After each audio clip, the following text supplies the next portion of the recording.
भगवान शिव कहते हैं कि भाग्य का लिखा कभी नहीं मिटता है। भक्तों, माता पार्वती ने एक बार भगवान शिव से मनुष्य के भाग्य को लेकर एक प्रश्न किया और कहा, हे प्रभु, मैं जानना चाहती हूँ कि क्या मनुष्य का भाग्य पहले से ही तय किया जाता है?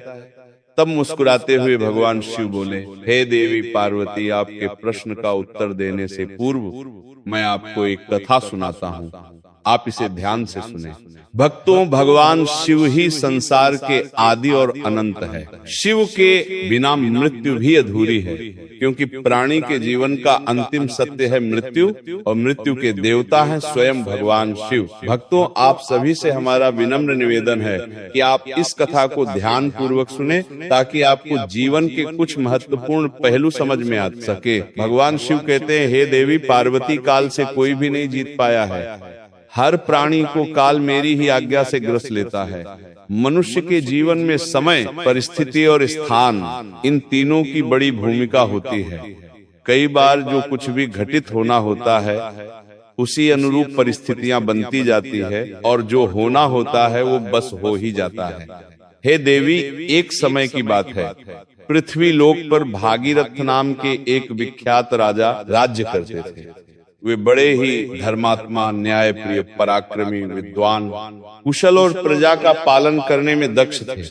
राजा भागीरथ अपनी प्रजा को अपने पुत्रों की भांति प्रेम करते थे। प्रत्येक रात्रि वेश बदलकर नगर में भ्रमण करते थे, ताकि वे अपनी प्रजा की कुशलता और उनके दुखों को जान सके। एक दिन की बात है, राजा अपनी उसी रात्रिकालीन दिनचर्या के अनुसार वेश बदलकर नगर भ्रमण के लिए निकले। भ्रमण करते करते अमृत बेला का समय हो गया था। अब हल्का हल्का सवेरा होने लगा था। रात भर भ्रमण करने के कारण वे अब नगर की परिक्रमा वाले मार्ग से होकर निकल रहे थे। उसी मार्ग के दूसरी ओर एक घना जंगल आरंभ होता था। तभी उन्होंने देखा कि एक नौजवान लकड़हारा कंधे पर कुल्हाड़ी लिए जंगल में प्रवेश कर रहा है। वो एक ऊंचे वृक्ष पर चढ़कर लकड़ी काटने लगा। अचानक कहीं से एक भयानक रीछ यानी भालू दौड़ता हुआ वहां आ पहुंचा। ये देखकर राजा एक पेड़ के पीछे चुपचाप छिप गए, लेकिन राजा ने देखा कि वो रीछ भी उसी वृक्ष पर चढ़ने लगा जिस पर वो नौजवान लकड़हारा लकड़ी काटने के लिए चढ़ा था। उस रीछ को पेड़ पर इतनी तेजी से चढ़ते हुए देखकर राजा आश्चर्यचकित रह गए। उन्होंने सोचा, ये कैसे संभव है? इतना भारी भरकम प्राणी वृक्ष पर कैसे चढ़ सकता है? क्योंकि सामान्य रीछ कभी वृक्ष पर नहीं चढ़ता, लेकिन ये तो किसी अद्भुत शक्ति से चढ़ रहा था। उधर जब उस नौजवान लकड़हारे ने रीछ को अपनी ओर तेजी से आता देखा तो डर के मारे उसके हाथ पांव फूल गए। भय से कांपते हुए उसके हाथ से वृक्ष की टहनी छूट गई और वह धड़ाम से जमीन पर गिर पड़ा। जैसे ही वह गिरा, उसी क्षण उसके प्राण पखेरु उड़ गए। अब जब वो भयानक रीछ पेड़ से नीचे उतरा तो अचानक वो देखते ही देखते एक सुंदर स्त्री का रूप धारण कर गया और पास ही स्थित एक कुएं के पास जाकर बैठ गया, मानो वो किसी का इंतजार कर रही हो। भक्तों, राजा भागीरथ ये सब देखकर भीतर तक हिल गए थे। उन्हें अपनी आंखों पर विश्वास नहीं हो रहा था। उनकी सारी थकान, सारा आलस्य और नींद एक क्षण में उड़ गई, क्योंकि उन्होंने अपनी आंखों से देखा था कि कैसे वो भयानक प्राणी एक स्त्री में बदल गया। अब उनका मस्तिष्क अनेक प्रश्नों से घिर चुका था। राजा ने ठान लिया कि मैं इसका पीछा करूंगा और जानूंगा कि ये रहस्य क्या है। वे दूर खड़े होकर उस स्त्री पर दृष्टि टिकाए देख रहे थे कि अब वो क्या करती है।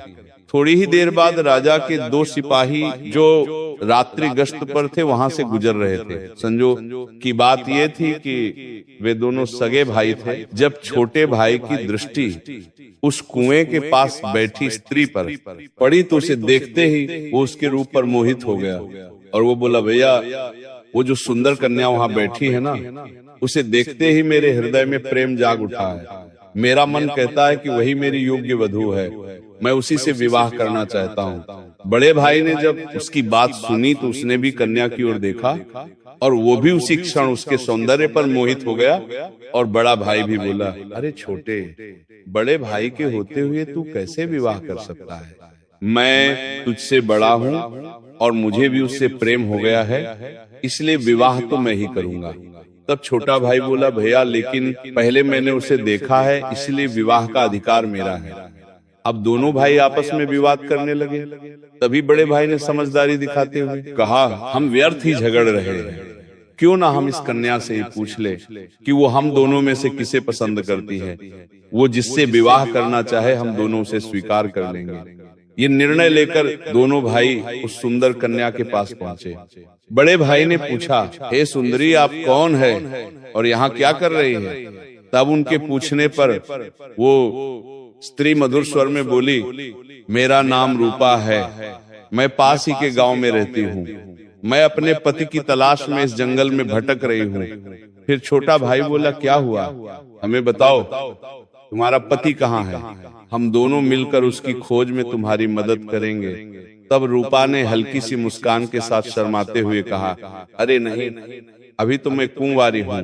मैं एक योग्य वर की तलाश में निकली हूँ और इस संसार में मेरा कोई नहीं, एक माँ थी, वह भी कुछ दिनों पहले चल बसी। इस पर छोटा भाई उत्साहित होकर बोला, वाह, कितना सुंदर संयोग है, हम दोनों भाई भी अविवाहित है। यदि तुम चाहो तो हम दोनों में से किसी एक से विवाह कर सकती हो। तब मुस्कुराते हुए उस लड़की ने कहा, मुझे तो आप दोनों ही पसंद हैं, आप ही तय कर लो कि मैं किसके साथ विवाह करूं। तब बड़े भाई ने कहा, हम दोनों भी इसी उलझन के साथ तुम्हारे पास आए हैं, अब क्या करें? तब लड़की बोली, तो ठीक है, इसका निर्णय मैं ही कर देती हूँ।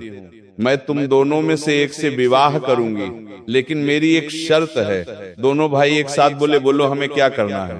तब वो कुंवारी लड़की बोली, तुम दोनों में से जो भी अधिक बहादुर और शक्तिशाली होगा, मैं उसी से विवाह करूंगी। भक्तों, इतना सुनते ही दोनों भाई स्वयं को एक दूसरे से श्रेष्ठ और बलवान सिद्ध करने की इच्छा से आपस में युद्ध करने लगे। लड़ते लड़ते उन्होंने अपनी तलवारें निकाल ली और फिर छोटे भाई ने बड़े भाई के पेट में तलवार घुसेड़ दी और वही बड़े भाई ने भी पलटवार करते हुए छोटे भाई का गला काट दिया। इस प्रकार तड़प तड़प कर दोनों भाइयों ने अपने ही हाथों से प्राण गंवा दी। तभी वो लड़की जोर से हंसने लगी और वहां से उठकर घने जंगल की ओर चल दी। वहीं दूसरी ओर राजा को एक और गहरा सदमा लगा।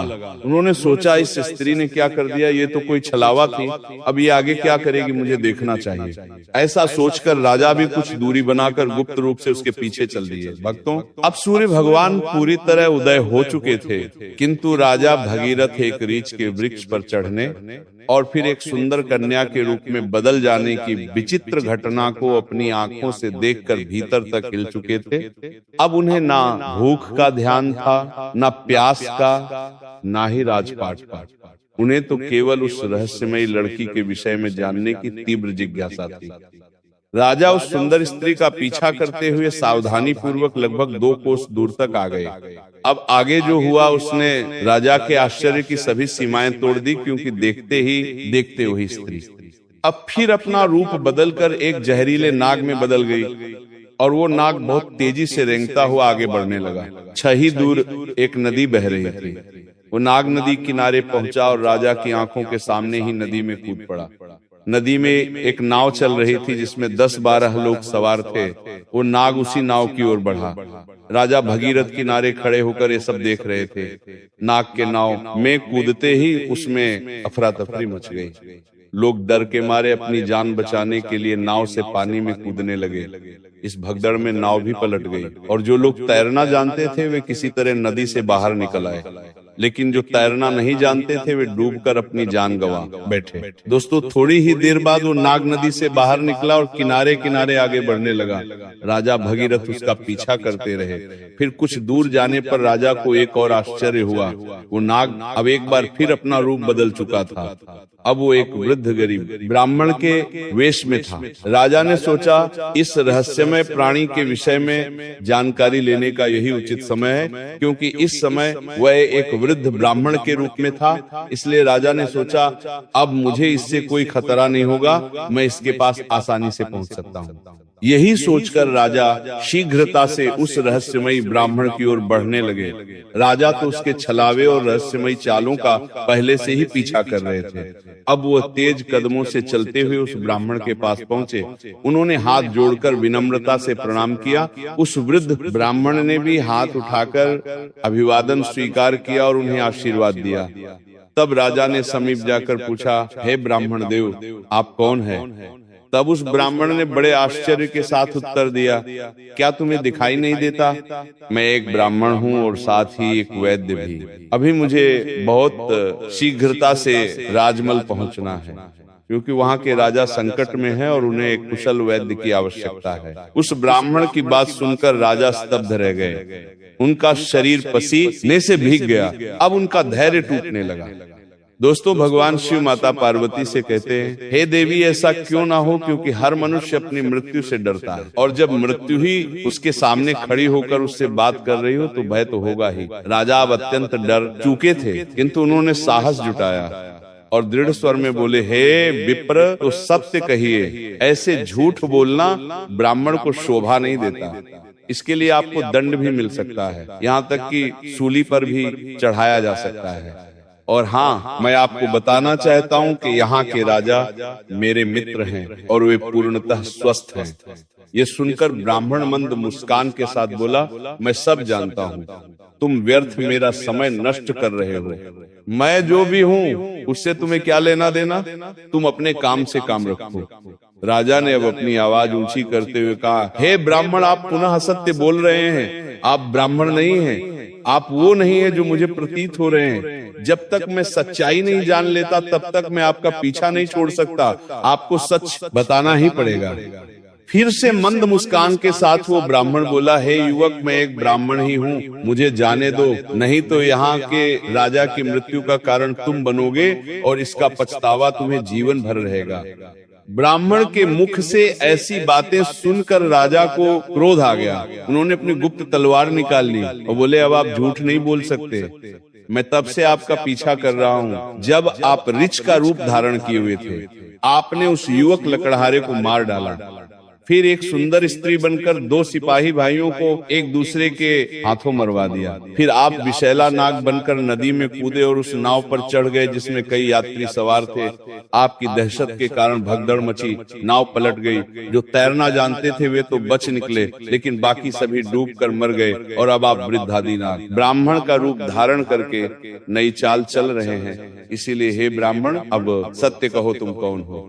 राजा की तीखी बातें और तलवार की नोक देखकर भी वो ब्राह्मण शांत रहा और बोला, हे युवक, यदि मैं ना बताऊं तो तुम क्या कर लोगे? राजा ने तलवार को उसके और निकट कर लिया और बोले, अब तुम परिणाम भुगतने के लिए तैयार हो जाओ, क्योंकि अब तुम कई लोगों की हत्या करने के दोषी हो, इसलिए तुम्हें राज दरबार में प्रस्तुत कर सूली पर चढ़ाया जाएगा। तुम नहीं जानते कि ये सम्राट भगीरथ का राज्य है, जो एक न्यायप्रिय और प्रजावत्सल राजा है। तुम यहाँ से जीवित वापस नहीं जा सकते, इसलिए तुम्हारी भलाई इसी में है कि अपने असली रूप में आओ और अपनी सच्चाई मुझे बताओ। भक्तों, तब भगवान शिव कहते हैं, हे देवी पार्वती, राजा की ऐसी बातों को सुनकर वो वृद्ध ब्राह्मण जोर जोर से ठहाके लगाकर हंसने लगा और बोला, हे राजन, मैं जानता हूँ कि ये नगरी सम्राट भगीरथ की है, जो एक महान प्रतापी और धर्मनिष्ठ राजा है, और मैं ये भी जानता हूँ कि वह तुम ही हो,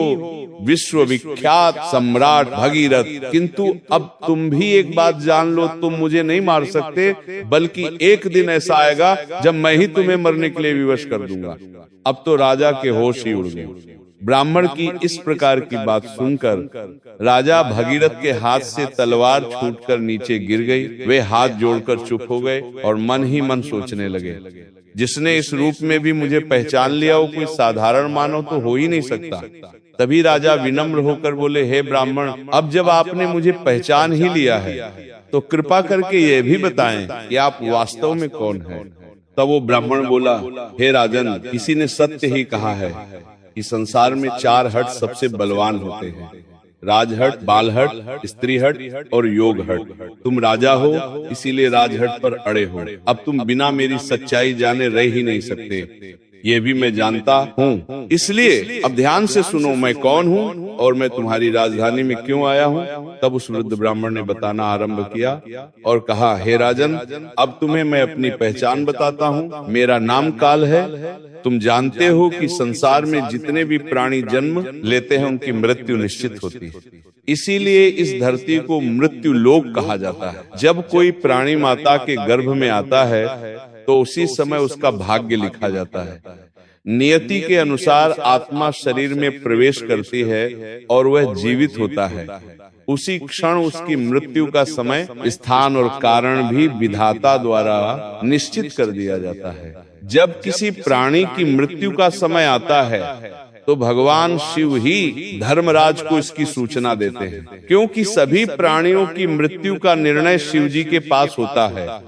धर्मराज शिव जी से आज्ञा प्राप्त कर मुझे यानी काल को आदेश देते हैं कि अब जाओ और उस प्राणी के प्राण हर लो, तब मैं मृत्यु लोक में आता हूँ। मुझे पहले से पता होता है कि किस प्राणी की कब, कहाँ और कैसे मृत्यु होगी। इसीलिए मैं उस प्राणी को निश्चित समय पर निश्चित स्थान पर पहुंचा देता हूँ, वहां जहां उसकी मृत्यु सुनिश्चित हो, और जिस प्रकार उसकी मृत्यु विधाता ने लिखी होती है मैं उसी प्रकार की परिस्थितियां और घटनाएं वहां उपस्थित कर देता हूँ। इसलिए हे राजन सुनो, उस लकड़हारे को मैंने नहीं मारा था। तब राजा ने आश्चर्य से पूछा, हे विप्र, आप ये कैसे कह सकते हैं? मैंने स्वयं अपनी आंखों से देखा है कि उस लकड़हारे की मृत्यु का कारण आप ही बने थे। तब ब्राह्मण यानी काल ने कहा, हाँ, कारण तो मैं ही बना था। लेकिन सांसारिक लोग तो यही समझते हैं कि लकड़हारा पेड़ से गिरकर मरा, जबकि वह तो मेरी योजना का हिस्सा था। उसकी मृत्यु पेड़ से गिरकर होनी निश्चित थी, इसीलिए मुझे वह रूप धारण करना पड़ा। सोचो, अगर मैं असल में वृद्ध होता तो कभी पेड़ पर चढ़ पाता। उसी तरह जो सिपाही मरे उनकी मृत्यु एक दूसरे के हाथों होनी तय थी, इसलिए मुझे एक सुंदर स्त्री बनना पड़ा। फिर जो लोग नाव में डूबकर मरे उनकी मृत्यु जल में डूबने से होनी निश्चित थी, इसलिए मैंने एक भयानक नाग का रूप धारण किया, जिससे वे सभी अपनी मृत्यु तक पहुंचे। हे राजन, अब आप समझ ही गए होंगे कि मैं कौन हूँ और आपकी नगरी में क्यों आया हूँ। समय, स्थान और परिस्थिति, ये तीनों ही एक प्राणी की मृत्यु में मुख्य भूमिका निभाते हैं। राजा गंभीर हो गए और बोले, हे विप्र, आपने मुझे जो ज्ञान दिया उसके लिए मैं आपका आभार व्यक्त करता हूँ, लेकिन मेरे मन में एक और प्रश्न है। आपने थोड़ी देर पहले कहा था कि इस नगर के राजा की मृत्यु होने वाली है, किंतु मैं तो आपके सामने जीवित खड़ा हूँ।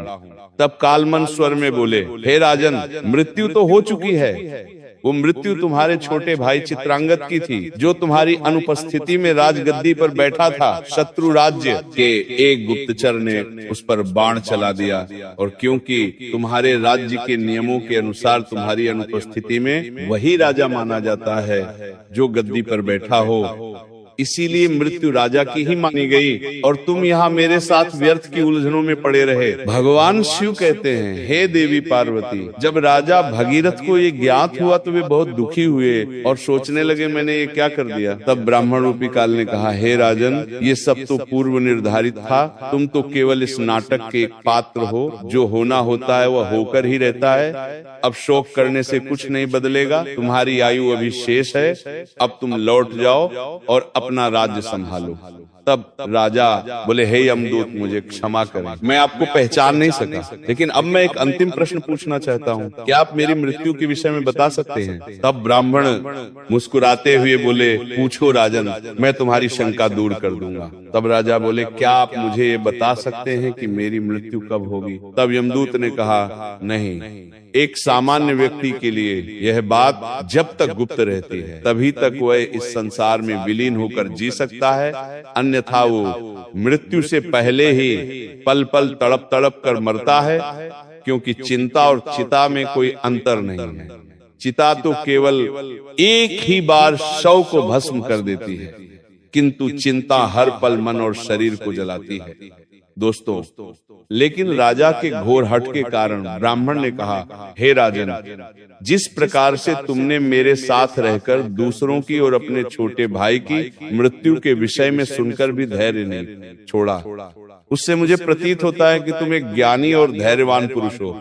इसीलिए मैं तुम्हें तुम्हारी मृत्यु के विषय में बताता हूँ। हे राजन, ध्यान पूर्वक सुनो। तुम्हारी मृत्यु आज से ठीक 1 वर्ष बाद सूली पर चढ़ाने से होगी, और विशेषतः ये मृत्यु इसी नगरी के भीतर तुम्हारे अपने राजमहल में ही घटित होगी। तुम इस मृत्यु को प्रसन्नता पूर्वक स्वीकार करना। इतना कहकर वो ब्राह्मण एक चील का रूप धारण कर वहां से उड़ गया और दूसरी ओर राजा अपने महल लौटकर अपने छोटे भाई चित्रांगद का अंतिम संस्कार करते हैं और राज्य कार्य को पुनः व्यवस्थित रूप से संभालने लगते हैं। धीरे धीरे वे यमदूत के साथ हुई सारी घटनाओं को भूलने लगते हैं। इसी तरह 6 महीने बीत जाते हैं। फिर एक रात अचानक राजा घबराकर नींद से उठ जाते हैं। उन्हें मृत्यु की आहट महसूस होने लगती है। इस पर भगवान शिव कहते हैं, हे देवी, मनुष्य चाहे जितना भी निडर क्यों ना हो, परंतु जब उसे अपनी मृत्यु का पूर्वाभास हो जाए तो वह उससे बचने के लिए कोई ना कोई उपाय अवश्य ही ढूंढ निकालता है। राजा ने भी ऐसा ही किया। अगली सुबह राजा दरबार में अपने मंत्रियों से कहते हैं, हे मंत्रियों, एक भविष्यवाणी के अनुसार आज से ठीक 6 महीने बाद मेरी मृत्यु मेरे ही महल में सूली पर चढ़ाने से होगी। अतः आप लोग कोई ऐसा उपाय खोजें जिससे यह मृत्यु टाली जा सके। कुछ समय बाद एक प्रमुख मंत्री ने सुझाव दिया, महाराज, यदि हम राज्य भर से सभी नुकीली वस्तुओं जैसे सूली, भाले, चाकू, कटार आदि का पूर्णतः बहिष्कार कर दें और उन्हें राजनगर से बाहर निकाल दें, तो शायद आपको सूली पर चढ़ाया ही ना जा सके। मंत्री की यह सलाह राजा को और अन्य सभासदों को भी पसंद आती है और वे वैसा ही करते हैं। दोस्तों, राजा भगीरथ अब थोड़े शांत हो जाते हैं, किंतु मृत्यु का भय उनके भीतर अब भी जीवित रहता है। इस भय के कारण अब उन्हें नींद नहीं आती और वे मन को बहलाने के लिए नए नए शौक अपनाने लगते हैं।